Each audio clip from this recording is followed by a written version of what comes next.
Tak já vám děkuji. Thank you all for coming back and resuming your positions. I am very glad that I can welcome Kaja Johannessen, who came from Norwegian Østbytunet, where she is the Director of Professional Development in the European Expert Trauma Center. She's going to speak about break brains and how to use them in education. The floor is yours, Kaja. Just now, but I hope it was pleasant. Yes, yeah, I presented you. Can you hear me okay? No. Someone is saying no. So, is it better now?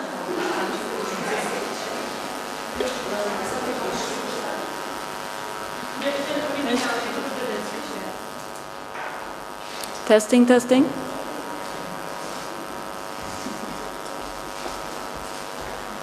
Máme zvukař, máte vibraci. If you could stand a little bit closer.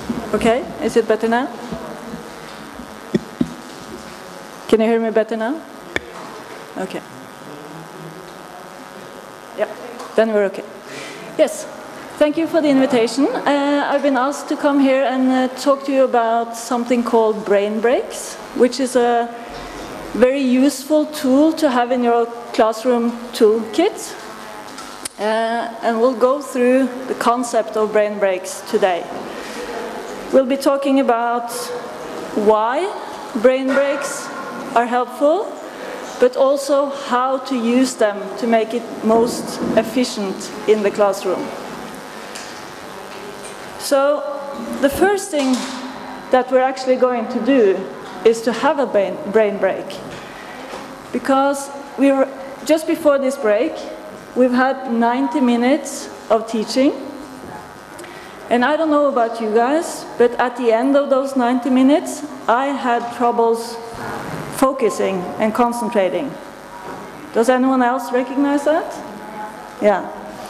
This is because our brains need rest, right? And so we're about to embark on another 90 minutes of lecturing, and I'll try to break this up with some brain breaks to refresh your brains. And I want you now to sort of write down on a piece of paper the way you felt on a scale from 1 to 10, how tired you were in your minds, how difficult it was to concentrate by the end of those first 90 minutes. So rate like from a scale from 1 to 10. 1 is very easy to concentrate, 10 was very hard to concentrate. So how hard was it for you to concentrate and focus by the end of the last 90 minutes?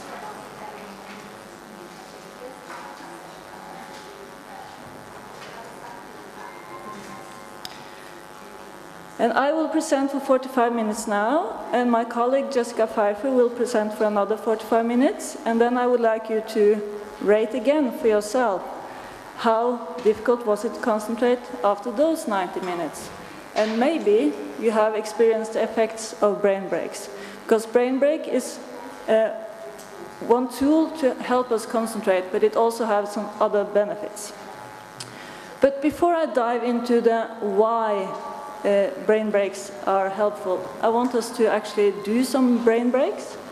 So the first thing I want you to do is greet your neighbor. I want you to look at your neighbor, smile and say hi on both sides, and maybe the people behind you. You can turn around as well.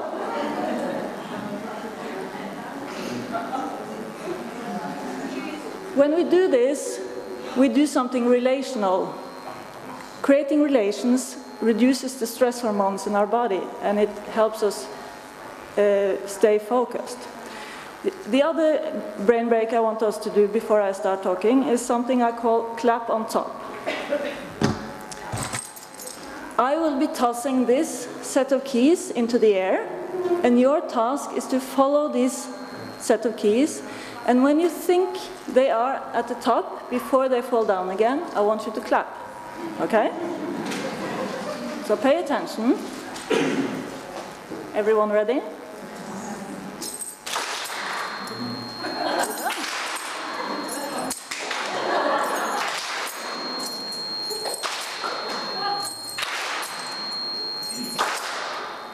and some feedback disturbing that break, but you did very well. Okay, so these are two examples of brain breaks, short breaks that helps de-stress the brain. So, why are brain breaks helpful? First of all, because brain cells need rest. So, what does this picture has to do with anything of what I'm talking about? This is a picture of someone working out, right, and being exhausted by that activity. Well, the reason why I put up this picture is our brain cells work in much the same way. Because our brains are not just empty bottles that we can fill and fill and fill with knowledge. Our brains consist of billions of brain cells. And these brain cells, when they have been working too long, they become tired. Just like the athlete you said you looked at the first picture, right? And so when we concentrate for a long period of time, when we stop our impulses, when we keep our body still, then we're using networks in the upper part of our brains. And these brain cells actually become tired. They need some rest. So it's useful to know something about the brain. And Lenka was presenting a bit earlier about the brain and the different regions of the brain. At the top of the brain, the top part of the brain, is what we call the cortex. This is the part of the brain that we want to have online when we want children to behave well in school, when we want them to focus, when we want them to concentrate, when we want them to learn.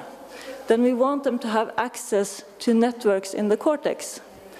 This is exactly the same as what's happening now when I'm teaching to you. I want you to have access to networks in your cortex. If you don't have access to these networks, you won't learn anything, right?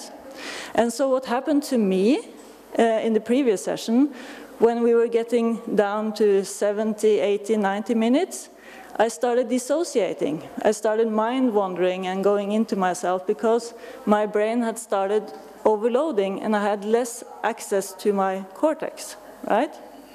And so one of the tools I brought with me today, because it's been such a long time since I've been sitting down for a whole day, just listening, paying attention, focusing and learning. So I brought this tool, which Lenka showed you a picture of. And I've had this on my finger to sort of give me sensory motor stimulation, which helps calm some of the other centers of the brain, the lower parts of the brain, to help me access my cortex. So this is a helpful tool to have, but still it wasn't enough for me to pay attention for the full 90 minutes. And this is where brain breaks come in. Brain breaks is a very efficient tool to help us rest our brain cells to make them more accessible for school work and school tasks. And research has shown us that regular brain breaks are helpful to reduce disruptive behavior, because children who are slightly dysregulated, when I'm saying dysregulated, what I'm meaning is that the networks in the bottom part of the brain, the brainstem, are starting to get activated, and they sort of steal from the top part of the brain, so the child will have less contact with the top part of his or her brain. And then it makes it difficult to concentrate, but it also makes it difficult to control your impulses, right? It makes it difficult to hold your body still. It makes it difficult to ignore what your friends are saying and pay attention to the teacher. It makes it difficult to follow the rules. So all of these things is more difficult when you have less access to your cortex. So it's beneficial for everyone, actually, to get this aid of resting these networks in the top part of the brain so that you get more access to them. And research has also shown that it's helpful for children to help them concentrate, stay focused. If we not allow them to do these breaks, then they will automatically take them themselves, right, without us organizing it for them. And if we organize it for them, then we're more in control of when they take these breaks. And so we can sort of tune in our teaching in a better way. Also, brain breaks is helpful for you as teachers, because you have the exact same brains as children. The only thing different is that you are older than the children, so your top part of the brain is more developed.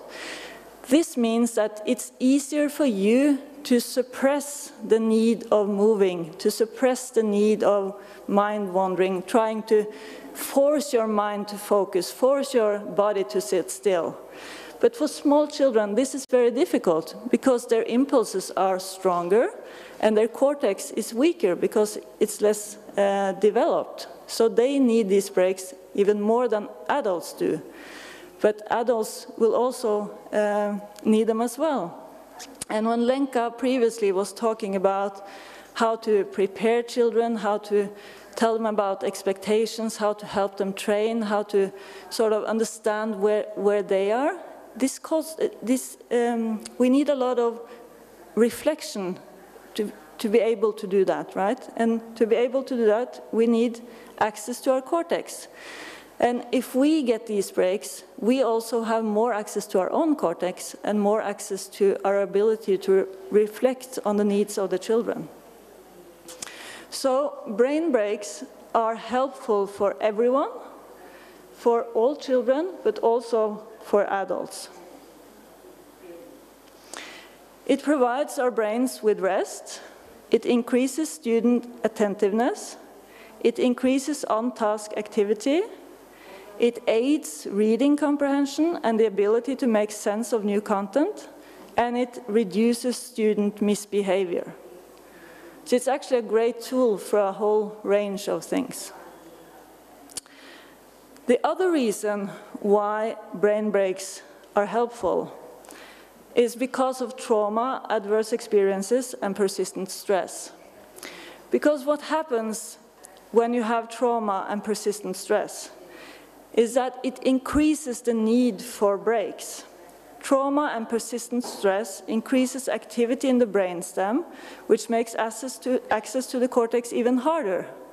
And here in the Czech Republic, during the pandemic, if I remember correctly, your schools were closed for 10 months. That's a very long period of stress for your children.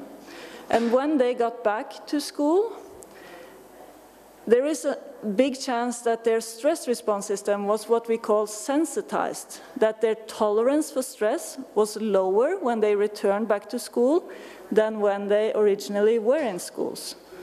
In addition to this, you have a war in your neighborhood. There's war in Europe. And this is fearful for a lot of us. It's even more fearful for children. And the Czech Republic has accepted a lot of Ukrainian refugees. So a lot of children, the schools have a lot of refugee children, but also the Czech children, they are in classrooms with refugees. So trauma is, whether you like it or not, it's existing in your classrooms, right? And so you need to actually deal with it. And on top of this, you have all of the other sources of trauma, like domestic violence, sexual abuse, poverty, which we know is rising all over Europe. We have bullying, all of these other sources. And what happens with trauma is that you get increased activity in the brainstem, because in the brainstem we have what we call the stress response system. The stress response system, it reacts to threats, but it also reacts to any imbalance in your vital systems. And when you're living under stress for a very long period of time, this increases the activity in the stress response system. And remember what Lenka said previously and what I just said now, is that when the activity in the brainstem increases, the activity in the cortex decreases.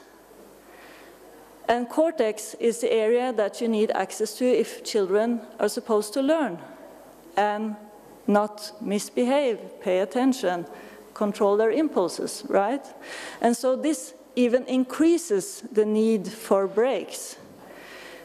This suggests that it would be very difficult in a classroom of 25, 30 pupils, where many of them we know have traumatic experiences, to actually have a lecture of 45 minutes and expect these children to be able to sit still and pay attention and learn for the full 45 minutes. It's not realistic.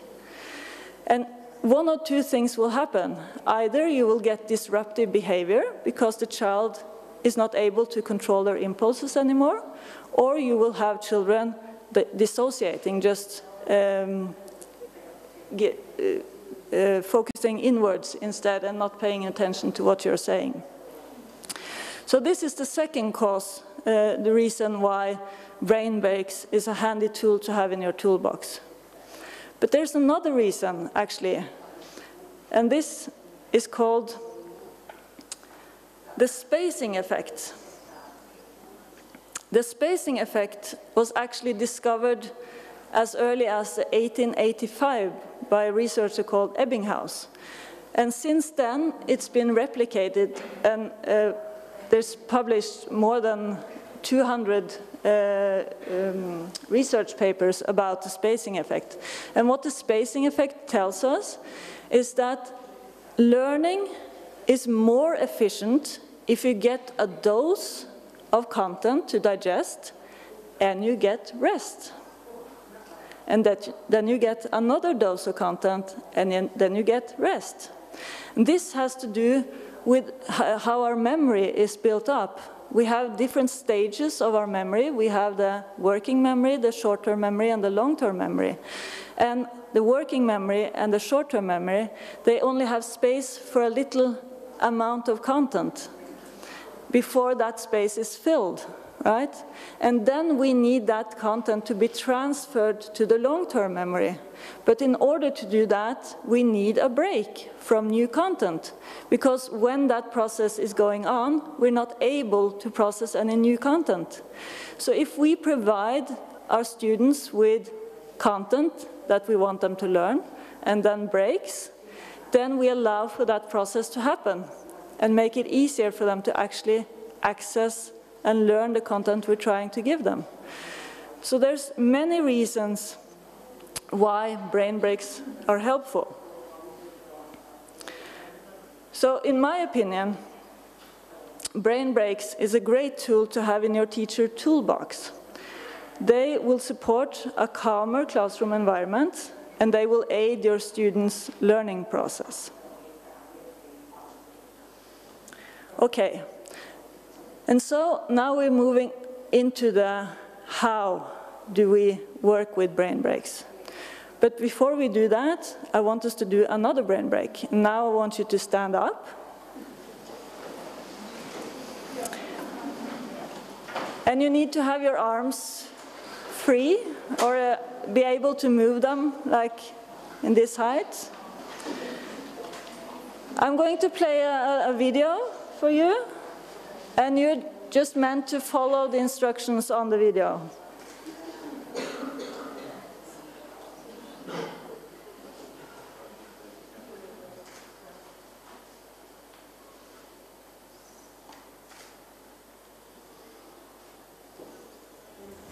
Arms up, stretch, remember to breathe, the other side, down, remember to breathe, and 2 more times, up, stretch, one side, to the other side, and down. Remember to breathe, And the very last time. One more. On the other side.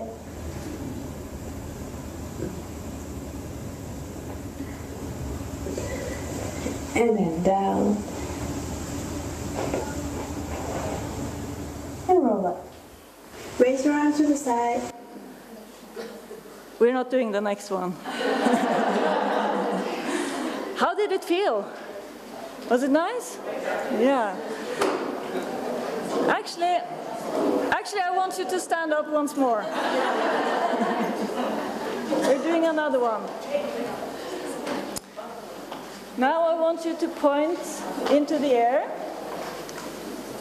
And with your arm, with big movements, I want you to draw the letters of the alphabet. So I'm drawing an A with big movements. And while I do that, inside I say 1, right? So I'm drawing the letters and I'm counting at the same time. You can count inwards so you don't disturb your neighbors. And you just follow your own rhythm.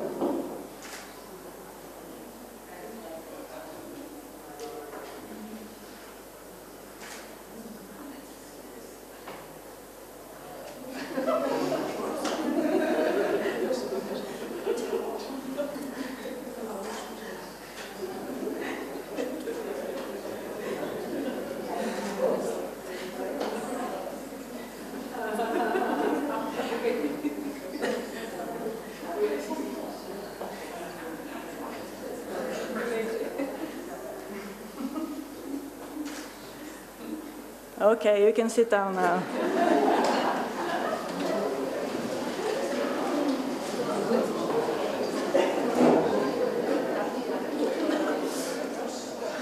Did anyone get through the entire alphabet? No, I never do. I lose track somewhere. Did you notice how it sort of made you focus? Because you had to concentrate on the number. And when we use these big arm movements, we're crossing the midline of our body. And what happens when we're crossing the midline of our body is that we force both sides of our brain to communicate. Because we have two parts of the brain, right? The left and the right side. And there's a bridge between those parts of the brain. And this side of the brain controls this side of the body, and this side of the brain controls this side of the body. And when I use big movements and I'm crossing the midline, I'm forcing both of these hemispheres to be connected and then the bridge to also be connected. And that's some research points that this actually reduces the stress response system, the activation of the stress response system. So what I'm going to talk about now are important things to know about brain breaks. First of all, a break is not necessarily a brain break, right? So how many of you use your phone to scroll on Facebook or check your mail or, you know, when you're having a break? I do too. And the ironic thing is that the more stressed I am, the more I turn to my phone. But it's not a break for my brain. That's actually adding a lot of input, right? A lot of stimuli. And the left picture is an illustration of free time, free play, right? That's not necessarily a break either, because it might be chaotic. I might not know what to do. I might not know who to spend time with. It might create some stress in the children. So what we're aiming for are breaks that actually help the mind rest a little, and preferably using our bodies in simple ways. So the two exercises we did now, the first one was a stretching exercise, right? When we stretch, we activate a lot of sensory receptors that are located in our joints. In each joint, And in the muscles, we have sensory receptors. They are tied to our stress response system. And when we stretch, or when we engage large groups of muscles, then we activate those sensory receptors, and they communicate directly to the stress response system and calms it down. It might also be helpful to give you energy when you feel low in energy. It sort of helps us reach a balance in a way. So when I talk about brain breaks, I'm not just talking about a break. I'm talking about something that actually helps the brain have some rest, right? There are some important principles to make brain breaks efficient. One, which I'm particularly concerned about, is have them short and often, right? What happens in Norwegian schools, and I can imagine it's the same thing in Czech schools, is that the kids are sitting still, they're working. I don't want to disturb it, right? Because finally they're working. And so what happens in Norwegian schools a lot is that the kids are working quite well in the beginning of the day, and then they become more and more also active? Yeah, dysregulated, yeah, activated. And then they're allowed to run in the stairs or run around the school building for some time to have a break, right? But the trouble with that is that then the break comes when the child's stress response system is quite activated, and you would need high doses of stimulation to actually calm it down. And so it's more difficult to help calm that child down. But if you provide small doses of this throughout the day, it's much easier for the child to benefit from these breaks, and they would need shorter breaks. So again, back to the exercises that we have done now. They didn't take long, right? I'm talking this short, like breaks like that, but often. And with younger children, preferably as often as every 15 to 20 minutes, right? The question that often rises when I say a brain break every 15 to 20 minutes is that the teachers become stressed. Like, how am I supposed to manage that? Because a lot of these children, young children, but especially traumatized children, they struggle with transfer, right? Transferring between activities. And so if we include more breaks, then we get more transfers, right? And so the teachers get worried that it will increase the uro, the level of dysregulation in the classroom, right? And this is why the second point is have it structured, like structure it into your day. Make it repetitive so that every day there's we work for this many minutes, and then we always have a break. And then we work for this many minutes, and we always have a break.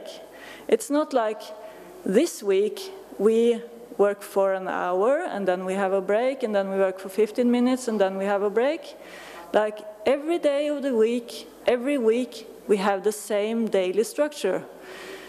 Every change causes some dysregulation. But if you stay put with this for like a week or two, then the child, they will get used to that rhythm. And they will start to expect that break. And they will know what to expect after the break. So if you manage the breaks at approximately the same time every day and approximately the same minutes of break, their bodies will start anticipating there will be a break. It's the same thing that for some time ago I was doing, cycling the spinning at the X Fitness Center. You have that in the Czech Republic as well, yeah, like cycling with music. And the instructor always said, there will be a break, there will be a break, keep on coming, there will be a break, right? And it makes it easier to actually make the effort. And this is the same thing you want to do with the children. You want them to know that there's going to be a break. I can stay focused on this task a couple of more minutes because there will be a break. So you want it to be structured and similar each day. The other thing is that our brains are vigilant to novel stimuli, right? So everything that's new, it sort of activates our stress response system a little. That's not such a big problem for children with a regulated stress response system, but for traumatized children, that could be a huge problem because they don't get that small spike in their stress response system, they get a huge spike and it becomes difficult for them. This means that when you're including these brain breaks in your lecturing, in your day, you don't have to be creative and come up with new activities every day to keep them entertained. It's much better to actually repeat activities. Help the child get accustomed to the activities that you want them to do so that they know that, okay, so this is the activity today. You can have small cards in your classroom, like 10 different brain breaks. Maybe a student can come up and draw a card, and this is the brain break we'll do for this break. But they will recognize the breaks, and it makes it easier for you as well, because when they learn to learn these brain breaks with their bodies, you don't have to instruct them anymore. It's just something that feels natural for them. And it also will increase the effect of the brain break because it doesn't spike the stress response system that it's something new that they have to learn. So repeating things, making it short, making it often, structure it into the day. The other principle that's helpful when you're using brain breaks is to make it pleasant and voluntary, right? If we are forcing a child to do something that they don't like to do with their bodies, is it a break? Is it providing the brain rest? It's not, right? And so some children would want to sit passive in the beginning and sort of study what is this new thing, right? What is the teacher doing now?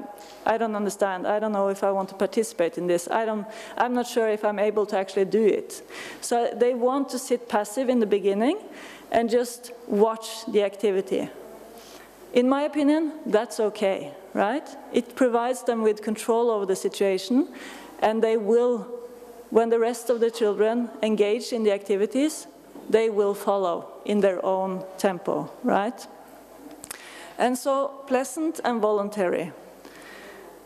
Any break that is relational, it adds to the rest factor, because we are highly relational creatures.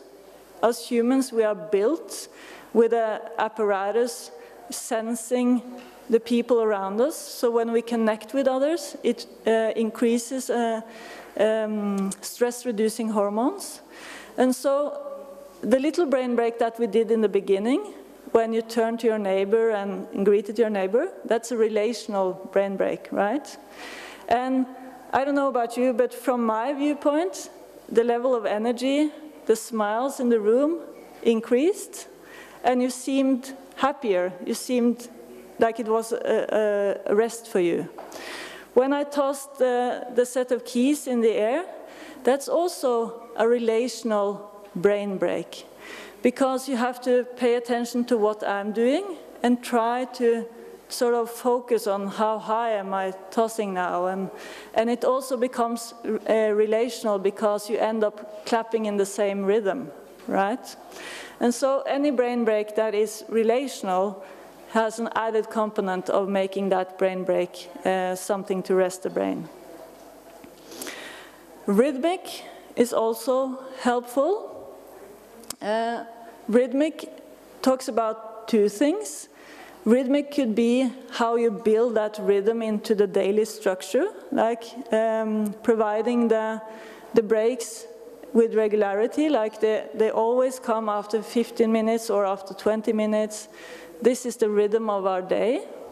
But also when you have like rhythmic brain breaks, it could be that you as a teacher, you're clapping a takt with your hands, and the children are supposed to try to clap the same takt with their hands, right? Something relational, or something they should cooperate on. The last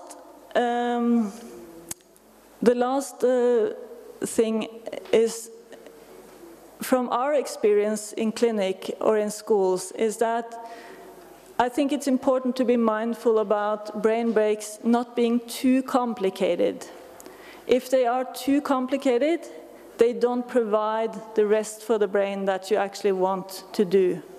So one example of this is in Norway, we have our state television channel. Every year they make a song called Bli med dansen, which is a music video and a dance, and almost all schools in Norway participate. And there's one certain day a year where all schools go outside, and they're supposed to dance this dance together. So all the students practice this dance for some time. This becomes a brain break after some time, but in the beginning it's not functioning as a brain break because it's too complicated for the children, right? Because they have to pay attention to what's going on the screen, like focusing on the movements of the person on the screen, and then they have to try to mimic the same movement with their own bodies. That's quite complicated. And they also have to follow the rhythm, right? And so it takes some time, it takes some practice before they are actually able to do this more automatically, before it becomes embodied in them. And when it becomes embodied, then it serves as a break. Then it serves as rest for the brain, right? The same thing is with we had a discussion with some teachers the other day who had been using brain breaks for quite some time, and they found it helpful but also not so helpful, and then we discussed what kind of brain breaks do you have. And when we started discussing the content of the brain breaks, they told us they had a lot of competitive brain breaks, right? Not so much rest for the brain. Some children are very competitive, and it will increase the activation of the stress response system. Also, some of these brain breaks were in a way that we were starting off together, but if you failed to do the task, like in the competitive thing, you were out. And then you had to wait while the others continued, and then the next one were out. And yeah, and so then the student that was no longer included in the brain break, they were supposed to just wait and watch, right?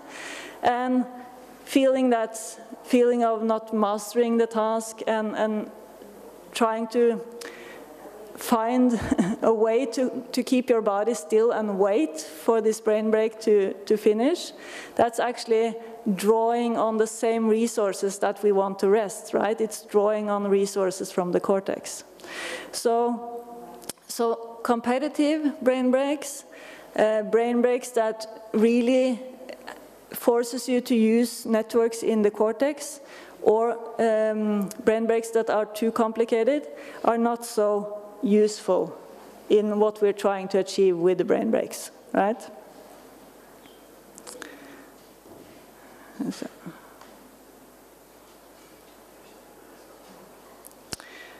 Okay, so before I end my talk, I just wanted to show you this, because I know that teachers are busy. There's so many things that you have to do, and I think it's helpful not having to come up with all of these brain breaks yourself. So I recommend this book. It's called 101 Brain Breaks and Brain-Based Educational Activities. You could buy it on Amazon.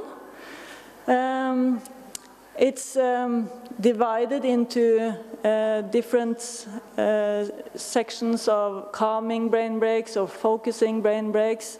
And again, you don't have to invent the wheel every day, right? So pick like 5, 10, 15 brain breaks that you like, that you think your students will like from this book, and write them down on a piece of paper, laminate it into a card, and just have 10 of them in your classroom and shuffle between them. And every second or third month, you can sort of switch out 2 or 3 of them if the children becomes tired of them and needs some substitution. The interesting thing is that where I work in this treatment facility, when we introduced brain breaks just before lunch to help regulate the children before they were eating lunch, we introduced a brain break called "My ship is loaded with," do you have that in the Czech Republic? And you're supposed to say something on the letter A, and you go around. Yeah. And our frontline staff and teachers, they say, oh, it works very well, but we need to have sort of a bank of other activities, so when the kids get tired of this, we need to change it. And you know when we introduced that brain break? 4 years ago? Do you know how many times we've changed it? We haven't. It's the same. The kids love it. They love the repetition, right? It's the same thing with the very small babies. They like the repetition. It calms them down, right? So you don't have to do all of these creative things. Just find some favorites. Also, I wanted to show you this website called gonoodle.com. It's free. Unfortunately, it's in English. But if you have students that can understand the instructions, or you can interpret it while you show the videos, this is loaded with different videos. It's stretching exercises, it's calming exercises, it's yoga exercises, it's dancing, it's strength training. You can have, and what's also very nice, it's sort of a gamification part of it as well. So you and your students, you choose this small creature, which is your like classroom creature. And when you continue watching videos, I think every 5th video or something, that creature evolves into another stage, right? And so you watch 5 more videos and it evolves again, and it's very exciting. So this is a great tool to have in your toolbox. Okay, I think that's just about what I'm able to say in 45 minutes. And if anyone have any questions, you can just reach out to me during the break. Okay, thanks a lot.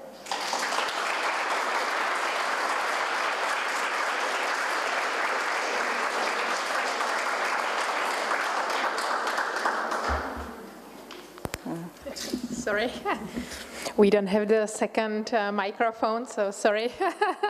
I have actually learned from the introduction, so now in English. Kaja, thank you very much for the lecture that made us think about how to use our brains and how to use these brain breaks in our education. Thank you very much. It's very useful, and I really appreciate how practical all the recommendations and lectures here are today and will be.